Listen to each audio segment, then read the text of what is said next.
नमस्ते बच्चों, मैं पंकज कुमार सिंह नेताजी का चश्मा इस पाठ के दूसरे एमसीक्यू वीडियो के साथ प्रस्तुत हूँ।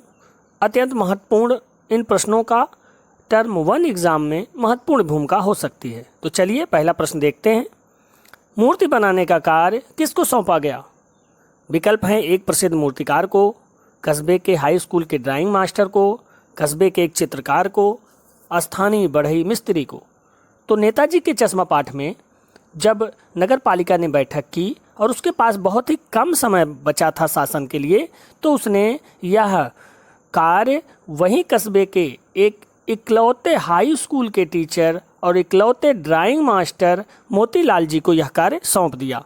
इसलिए यहाँ पर खा विकल्प कस्बे के हाई स्कूल के ड्राइंग मास्टर को सही है। प्रश्न नंबर 2, मोतीलाल जी ने नगर पालिका के बोर्ड को क्या विश्वास दिलाया? उन्होंने विश्वास दिलाया, पहला विकल्प, मैं एक बहुत अच्छा मूर्तिकार हूँ, मुझसे अच्छी मूर्ति कोई नहीं बना सकता, मैं नेताजी की मूर्ति 1 माह में बना दूंगा और मैं इस मूर्ति को कम लागत में तैयार कर दूंगा। तो इस पाठ में इकलौते ड्राइंग मास्टर मोतीलाल जी ने जब यह कार्य लिया तो 1 महीना ही बचा था नगर पालिका के शासन को समाप्त होने में। तो उसने भी यह संकल्प लिया कि मैं महीने भर में मूर्ति बनाकर पटक दूंगा। यह विश्वास उन्होंने दिलाया। इसलिए यहाँ पर विकल्प गा, मैं नेताजी की मूर्ति 1 माह में बना दूंगा, यह सही है। प्रश्न नंबर 3, मूर्ति को देखने पर क्या सबसे ज़्यादा खटकता था? यानी कौन सी बात थी जो सबसे ज़्यादा खराब लगती थी? तो पहला विकल्प, मूर्ति की आंखों पर संगमरमर का चश्मा ना होना, नेताजी की फौजी वर्दी में ना होना, मूर्ति का सुंदर ना होना, या इनमें से कोई नहीं। तो मूर्ति, नेताजी की जब मूर्ति बनी तो वो मूर्ति बड़ी ही सुंदर थी, संगमरमर की थी, सब कुछ अच्छा था, लेकिन मूर्ति पर कोई भी चश्मा नहीं था। इसलिए विकल्प का मूर्ति की आंखों पर संगमरमर का चश्मा ना होना, वहाँ पर वास्तविक चश्मा लगता था और पाठ का एक देशभक्त पात्र कैप्टन वह चश्मा लगाता था। प्रश्न नंबर 4, कंपनी के काम के सिलसिले में कस्बे से कौन गुजरते थे? पाठ के प्रारंभ में ही यह वर्णन है कि हालदार साहब हर 15वें दिन कंपनी के काम के सिलसिले में गुजरते थे। इसलिए यहाँ पर विकल्प गा सही है। आप लोगों को यह ध्यान देना है कि उनका नाम हालदार साहब था। कुछ बच्चे गलती में हवलदार साहब भी कह देते हैं। अगला प्रश्न देखते हैं। प्रश्न नंबर 5, जिस कस्बे से हालदार साहब गुजरते थे वह कैसा था? तो पाठ में यह वर्णन है कि हालदार साहब हर 15वें दिन जिस कस्बे से गुजरते थे वह बहुत बड़ा नहीं था। इसलिए यहाँ पर विकल्प घा, बहुत बड़ा नहीं था, सही है। प्रश्न नंबर 6, चौराहे पर किस नेता की मूर्ति लगाई गई? तो बच्चों पूरा पाठ ही नेताजी के ऊपर है और नेताजी का चश्मा इस पाठ का शीर्षक भी उन्हीं के नाम पर है। नेताजी आप जानते हैं सुभाष चंद्र बोस को कहा जाता था, इसलिए यहाँ पर खा विकल्प सुभाष चंद्र बोस सही है। प्रश्न नंबर 7, उस कस्बे में किस चीज़ का कारखाना था?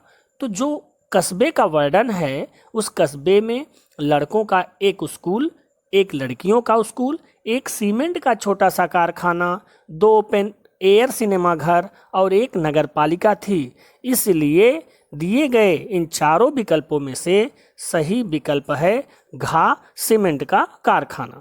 प्रश्न नंबर 8, कस्बे के नागरिकों का प्रयास किस दृष्टि से सराहनीय था? देशभक्तों को सम्मान देने की दृष्टि से, कस्बे को सुसज्जित करने की दृष्टि से, कस्बे में एकता बनाने की दृष्टि से, या कस्बे को सुरक्षित बनाने की दृष्टि से? तो कस्बे के नागरिकों और वहाँ की नगर पालिका का यह प्रयास कि नेताजी की मूर्ति लग जाए, इसलिए हम कह सकते हैं कि देशभक्तों को सम्मान देने की दृष्टि से यह प्रयास सही था। ऐसा हालदार साहब को लगा कि वहाँ के नागरिकों ने यह मूर्ति लगवाई होगी। प्रश्न नंबर 9, वाह भाई क्या आइडिया है, हालदार साहब ने ऐसा क्यों कहा? पहला विकल्प, मूर्ति का रंग रूप नहीं बदला जा सकता पर चश्मा बदला जा सकता है। दूसरा विकल्प, मूर्ति कपड़े नहीं बदल सकती पर चश्मा तो बदल सकती है। जब मूर्ति के कपड़े बदले जा सकते हैं तो चश्मा क्यों नहीं? और मूर्ति के कपड़े बदलना सरल नहीं है पर चश्मा बदलना बहुत आसान। कस्बे के चौराहे पर लगी नेताजी की मूर्ति जो कि संगमरमर की बनी थी लेकिन उसमें चश्मा नहीं बना था पत्थर का, उसे देख करके हालदार साहब प्रतिदिन यह सोचते कि इस पे चश्मा तो वास्तविक लगा है, और जब वो दिन जाते तो देखते कि वहाँ पर चश्मा बदल दिया जाता। यह देख कर के वो सोच रहे थे कि वाह क्या आइडिया है, जो भी व्यक्ति यह करता है वह जो है चश्मा बदल सकता है, क्योंकि मूर्ति कपड़े नहीं बदल सकती परंतु वह चश्मा बदल सकती है। इसलिए यहाँ खा विकल्प सही है। मूर्ति कपड़े नहीं बदल सकती पर चश्मा तो बदल सकती है। प्रश्न नंबर 10, मूर्तिकार क्या तय नहीं कर पाया होगा? मूर्ति इतनी जल्दी कैसे पूरी की जाए? मूर्ति के लिए संगमरमर पत्थर कहाँ से लाया जाए? मूर्ति के लिए पत्थर का पारदर्शी चश्मा कैसे बनाया जाए? और मूर्ति पर कौन सा चश्मा फिट किया जाए? तो यहाँ पर नेताजी के चश्मा पाठ में मूर्तिकार मोतीलाल जी थे, जो स्थानीय ड्राइंग मास्टर थे। उन्होंने जो है मूर्ति तो बनाई लेकिन मूर्ति पर चश्मा नहीं बनाया, या शायद चश्मा बनाए हों टूट गया हो, या हो सकता है कि पारदर्शी चश्मा कैसे बनाया जाए या उन्हें पता ना हो। तो दिए गए चारों विकल्पों में से यहाँ पर गा विकल्प सही है। मूर्ति के लिए पारदर्शी चश्मा कैसे बनाया जाए, इन बातों का अनुमान किया गया है पाठ में, इस बात का आप ध्यान रखेंगे। प्रश्न नंबर 11, मूर्ति बनाने अथवा निर्माण का काम सौंपने का निर्णय किस समय लिया गया? तो पाठ के प्रारंभ में ही वर्णित है कि नगर पालिका थी, उस कस्बे की नगर पालिका, और वह हमेशा कुछ न कुछ कार्य किया करती थी। अब हो सकता है कि उन्हें देश के अच्छे मूर्तिकारों की जानकारी ना हो, या मूर्ति का जो बजट है वह बहुत अधिक होने लगा हो। इसी सब कारण से जो समय बर्बाद हुआ, उस कारण से बोर्ड की शासना अवधि समाप्त होने के अंतिम समय में उन्होंने यह निर्णय लिया कि जो है यह मूर्ति बनाने का काम स्थानीय अध्यापक यानी ड्राइंग मास्टर मोतीलाल जी को दे दिया जाए।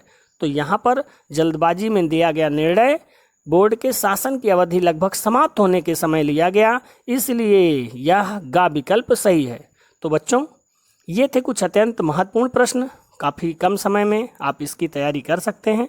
तो अगर आपको ये वीडियो अच्छा लगा हो तो इस चैनल को सब्सक्राइब करें और वीडियो को भी लाइक करें। धन्यवाद। फिर मिलते हैं किसी और महत्वपूर्ण वीडियो के साथ।